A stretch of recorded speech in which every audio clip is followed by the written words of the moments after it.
Grief does not respect titles, positions, or faith. It invades the heart like a storm that asks for no permission.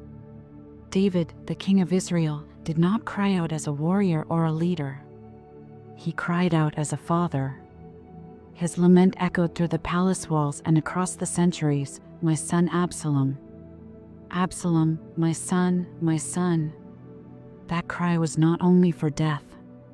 It was for wounded love, unresolved guilt, and the distance that time and mistakes had created between father and son.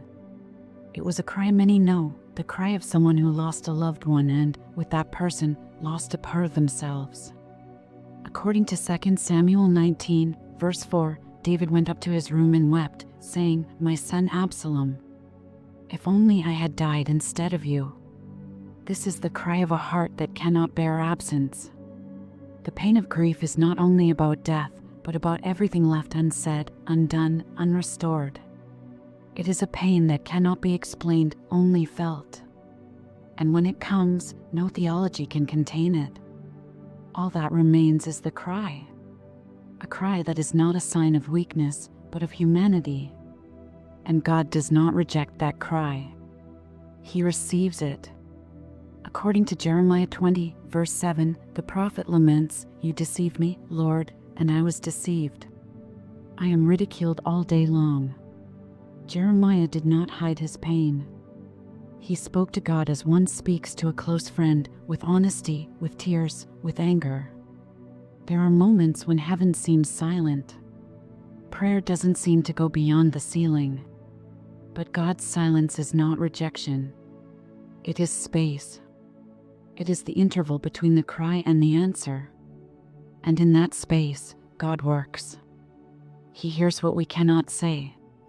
He responds with presence even when we don't feel it. The wound brings questions without answers.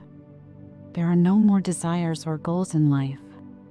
When pain is deep, it paralyzes. The soul enters a state of suspension. Everything loses meaning. According to Ecclesiastes 3, verse 4, there is a time to weep and a time to laugh, a time to mourn and a time to dance. Grief is that time of inner silence. But it is not the end. It is a valley. And even in the valley, God walks with us. According to Psalm 23, verse 4, "Even though I walk through the valley of the shadow of death, I will fear no evil, for you are with me." Mary went to the tomb looking for Jesus. She brought spices, but found the tomb empty. According to Luke 24, verse 5, the angel said, "Why do you look for the living among the dead?" So it is with us.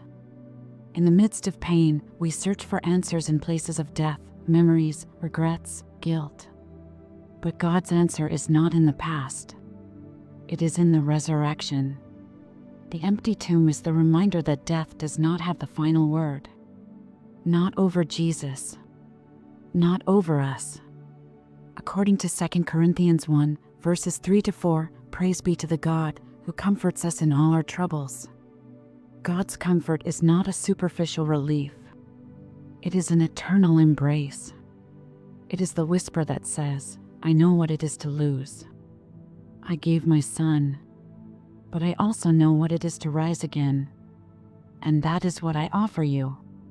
Pain may make us feel lost from God. But in truth, it is in pain that we can lose ourselves in Him and be found, restored, renewed. David's cry was not ignored. Jeremiah's lament was not forgotten. Mary's tears were not in vain. God is not indifferent to human pain. He became man, He wept, He suffered, He died, and He overcame. According to Hebrews 4, verse 15, we have a high priest who sympathizes with our weaknesses. He knows the cry of the soul. And He responds. Not with formulas, but with presence. Not with empty promises, but with the certainty of resurrection. If this message spoke to your heart, continue this journey with us. If you haven't subscribed to the channel yet, subscribe now and activate notifications so you don't miss any message. And share this video with someone who may need to hear this word of comfort and faith. May the peace of the Lord be with you, today and always.